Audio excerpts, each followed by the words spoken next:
You're not... If you're here to sell me something, I'm not...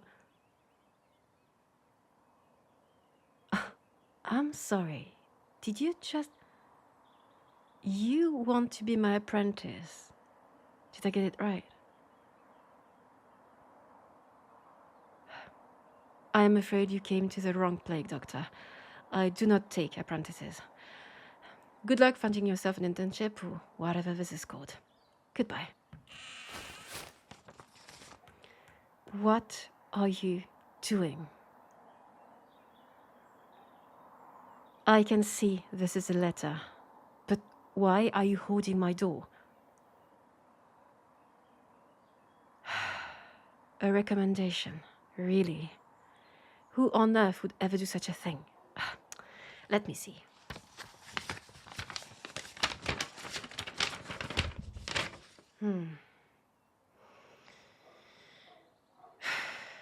Of course she would. This is not what I had planned for today. You're in luck, whoever you are. A colleague of mine just reminded me of my obligations. And, well, you are my apprentice after all, seems like.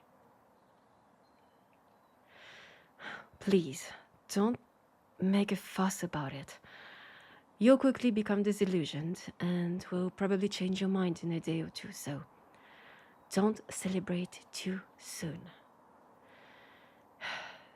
Come in and follow me.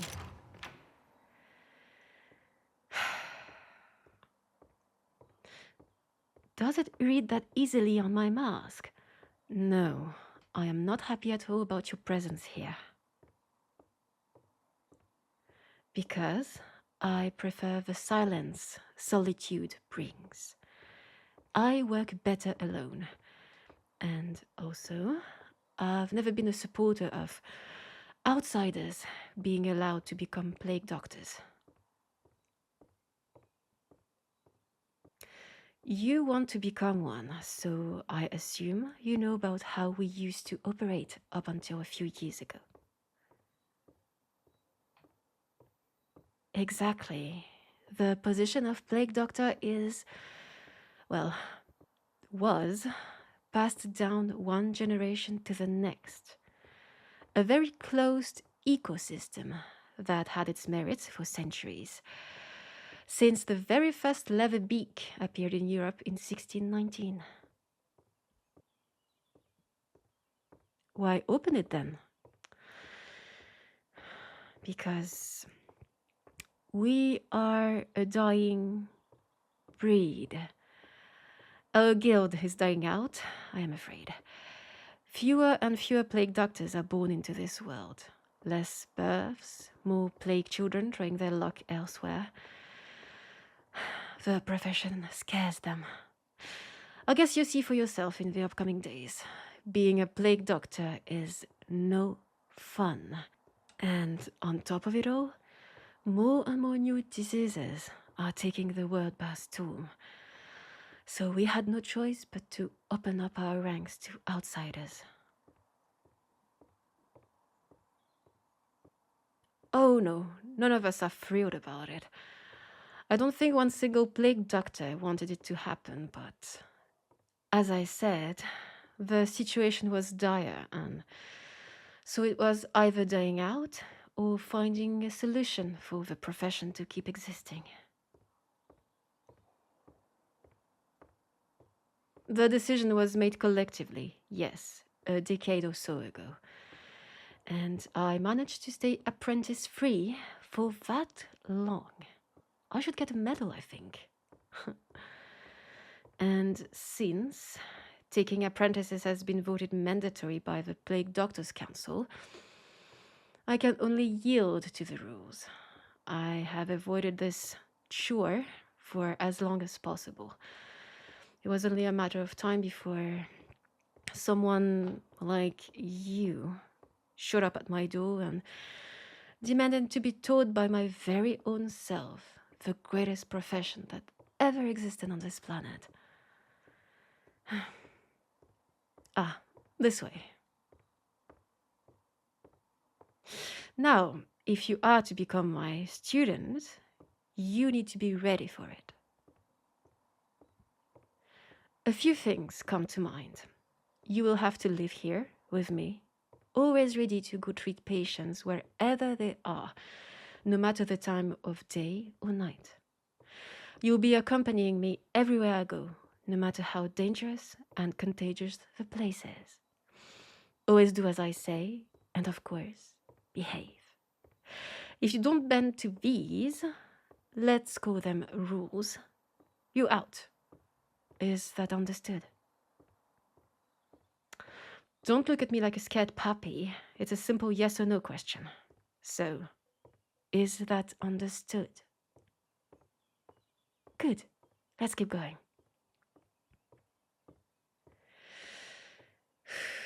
This situation is ridiculous. Oh, please. Of course I've taught future plague doctors. What do you think? But they never were outsiders. See? That's why being born a beak is so much better. You taught from almost birth everything there is to know to become one. You see your parents work. They bring you with them when you're old enough and your immune system strong enough to enter contaminated areas. You live and breathe, plague doctor.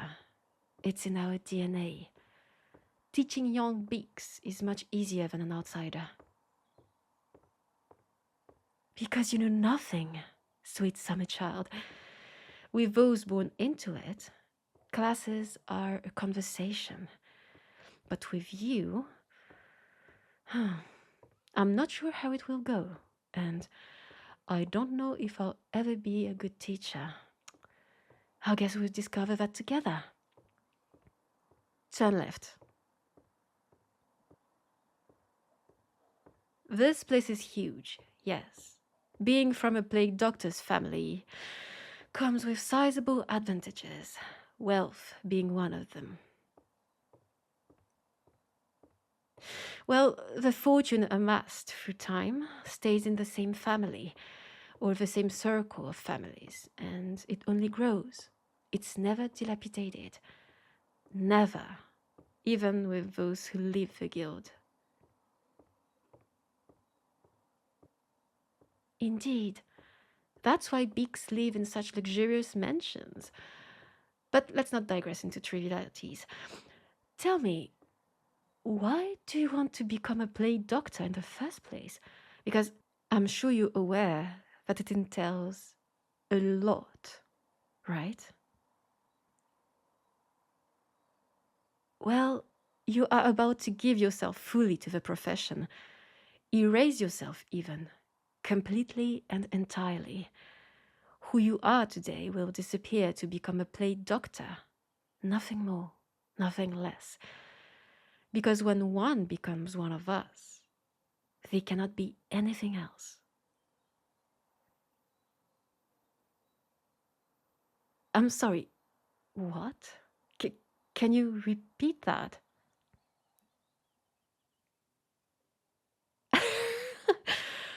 you you think you can just lose the mask and do something else? Is that it? Did I get it right? Sweetness. It's impossible. The beak cannot be lost. Why? I'm surprised you do not know, because everybody knows. Rumors go around about us, and haven't they taught you about us in whatever school we open for the outsiders? I'm baffled.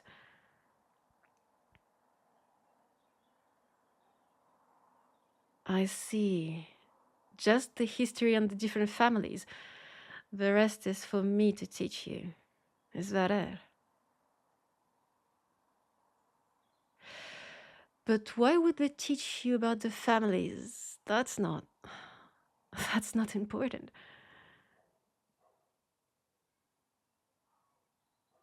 Oh, to know who to choose for your apprenticeship. I see. Wait, does this mean you chose me on purpose? You did. I guess I'm touched. Huh. That's interesting. But let's keep that in mind for later. Right now, I will teach you your first ever play doctor lesson by telling you a crucial piece of information that will most likely make you reconsider your choice of career. You'd like to see that? Cheeky. That's entertaining.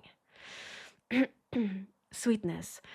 When I say the plague doctor is always a plague doctor, from the day he or she places the beak on their face, it was not just me saying it.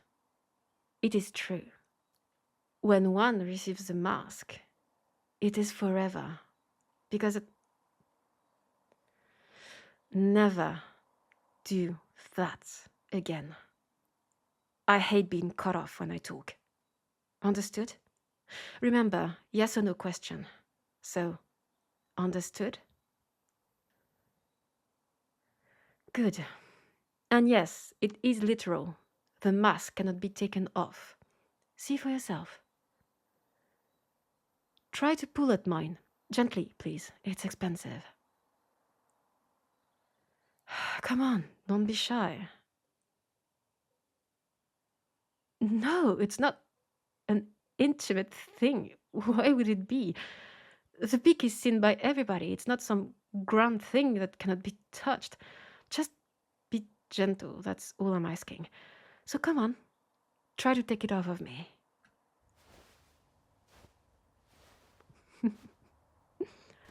I think that's enough. You get the point. You can't take it off, can you? No, you can't, sweetness.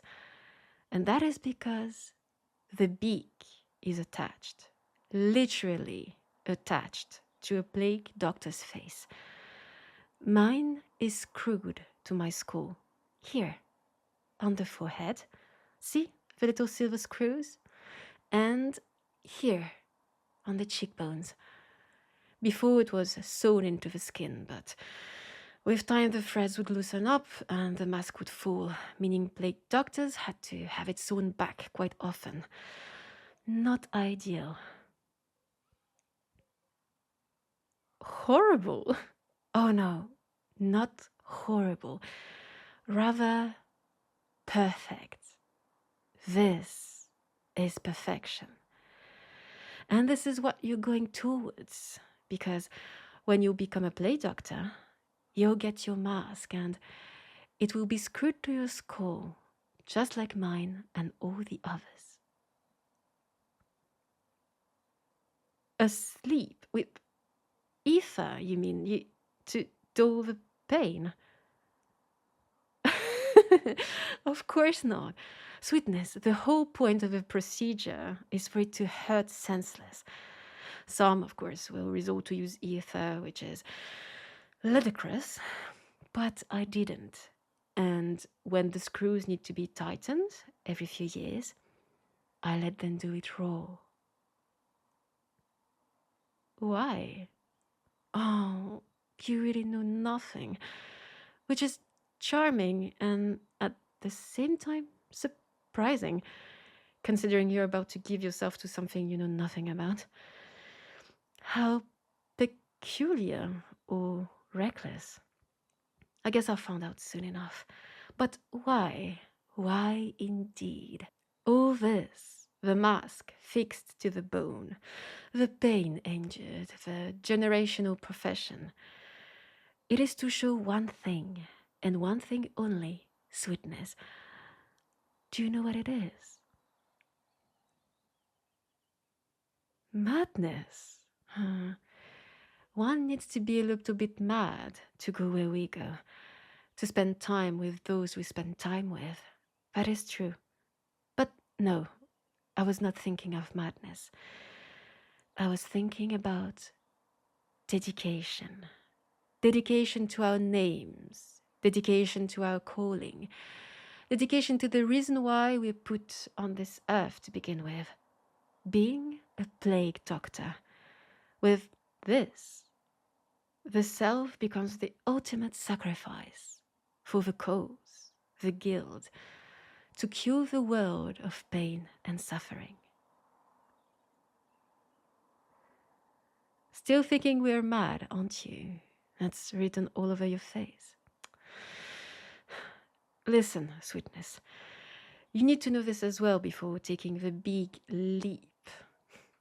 I'm sure you heard of it, read about it somewhere in some obscure newspaper. We are fanatics. It's not a swear word. You can use it. We are proud of it. Because again, it shows how far we've gone into our own beliefs, into our system, and I guess a little bit into madness, for the right cause. We do not pray to a god. We only believe in science. To us it is everything. Something sacred, something precious, something we adore. And so we give ourselves to it entirely, to find new cures, new techniques, methods of healing. Our ancestors used to believe we were a living army of God, fighting against an invisible evil. With time, we understood that it was diseases that had nothing to do with a higher power, but the will and the determination to fight is still here, present, even more so than before because we understand it more and more. And with it comes the fanaticism, the purest form of devotion to a cause you ever get to know. So tell me, are you ready for it? For this role, for the mask, the pain, the suffering, and for the rest too? Yes, the rest.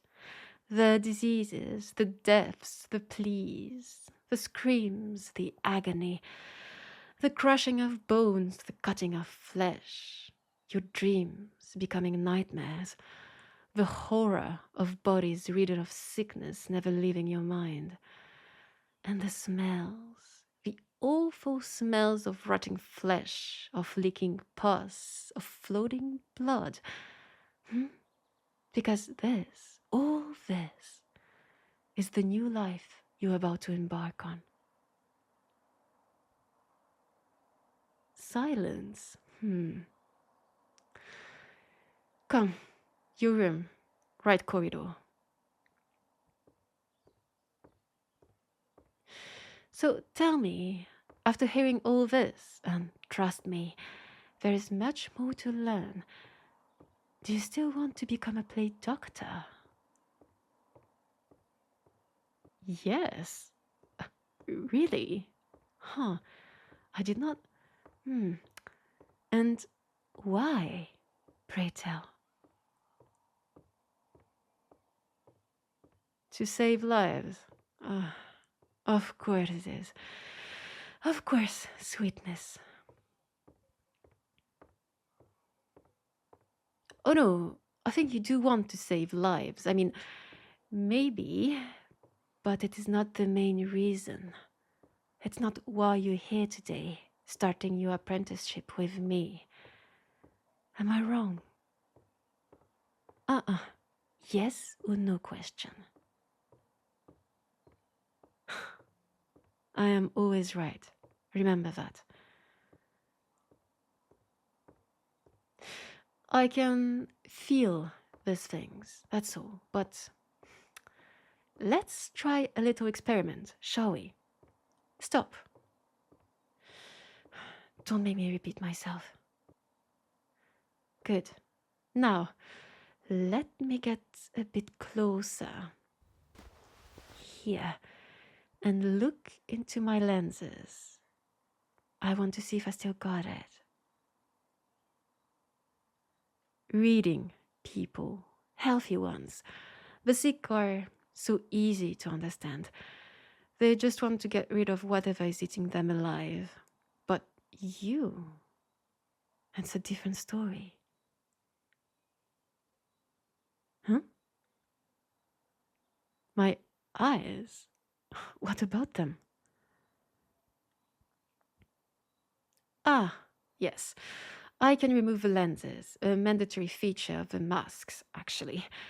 They get dirty and break easily, so they need to be removable. So, yes, my eyes, you'll be able to see them one day, maybe, if you last that long.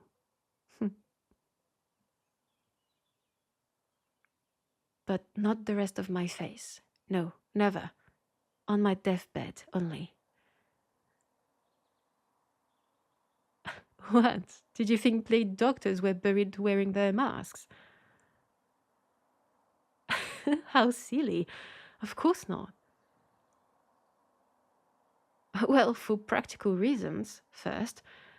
How would you close a coffin on such a beak? And also, and that's probably the most important part, because we are plague doctors in our lifetime, not in death.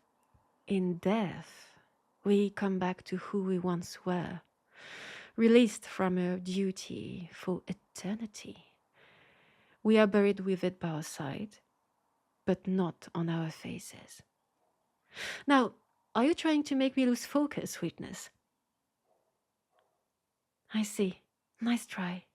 But it's not working. Now, shush, and let me look closer.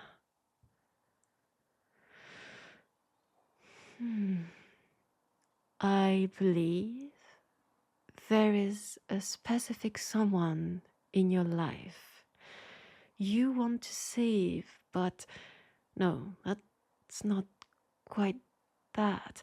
It's different. Don't look away. Let me find out why you are really here. Ah, yes, I see. You want to save someone, but not from a known disease, from something else.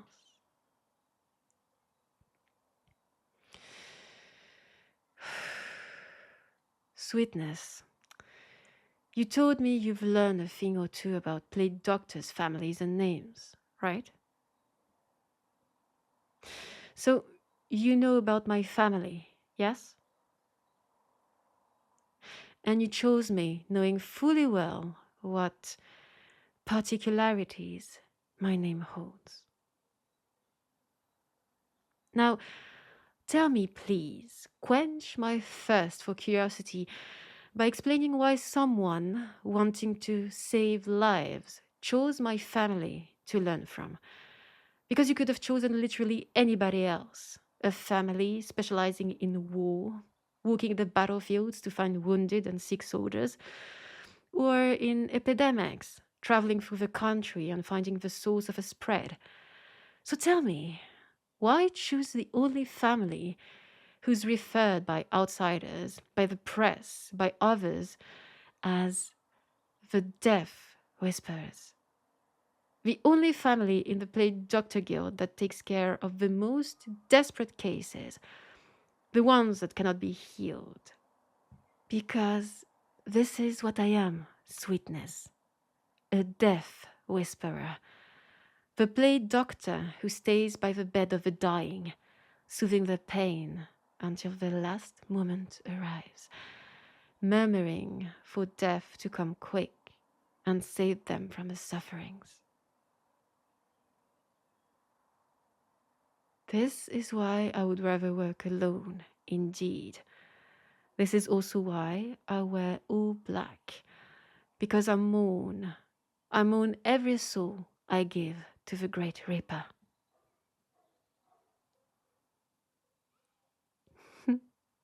Interesting question, isn't it? Do I really talk to her, to death? Did I meet her, really? And you are so eager to know, and what if I did? What if I can talk to her?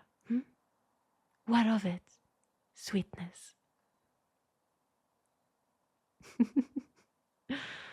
Your eyes, delighted, hopeful. This is answer enough to my question. You do not need to tell me anything more. You, sweet summer child, do not want to heal someone because they cannot be saved anymore, because they are dead.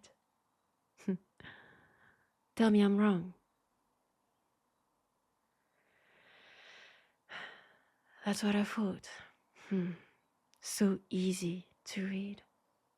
I'm almost disappointed. What you want is not some medicine, a magic pill potion that will heal your loved one. No. What you want is a cure for death herself. And the reason you're here asking to be my apprentice is because of the rumors. Yes, the rumors surrounding my name, my family. Oh, please don't play coy with me. Say it. There's no way to hide anymore. Say the word that's linked to what people think I am behind the beak. Ah, here it is. Necromancy. You, sweetness, want me to bring someone back from the dead, don't you? Yes, I know. Because I know these things. The grief, the pain, the hope that maybe someone can bring this person back.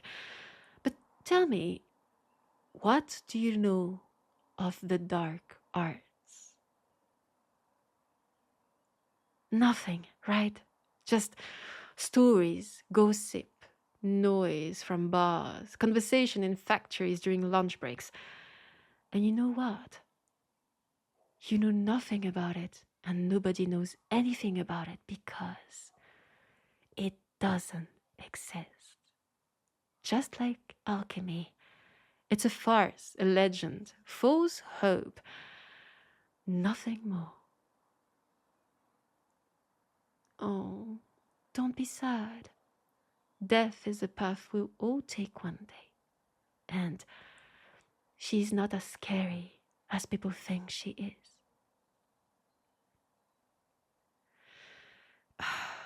Listen, I'm not good at this, comforting people. That's not what I'm here for.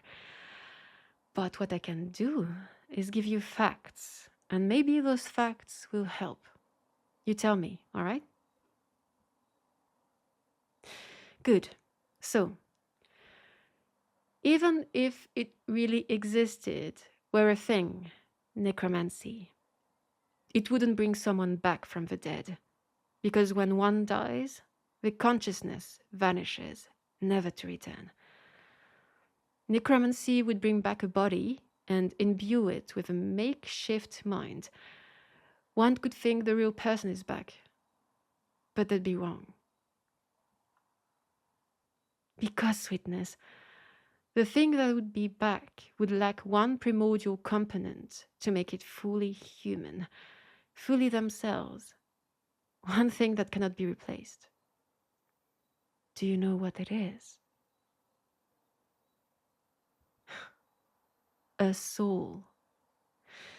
But all this doesn't matter, as necromancy does not exist.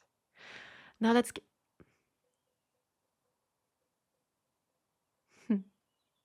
I seem to know an awful lot about it. You really think so? Interesting. Strange, isn't it? Knowing so much about something that doesn't exist. Now follow me. Your room awaits and you need to rest. Tomorrow I will bring you to your first infected site. A sight to behold. I need you fresh and ready for it. Oh, and sweetness. Do not think too much about things you know nothing about. Take it as a friendly advice.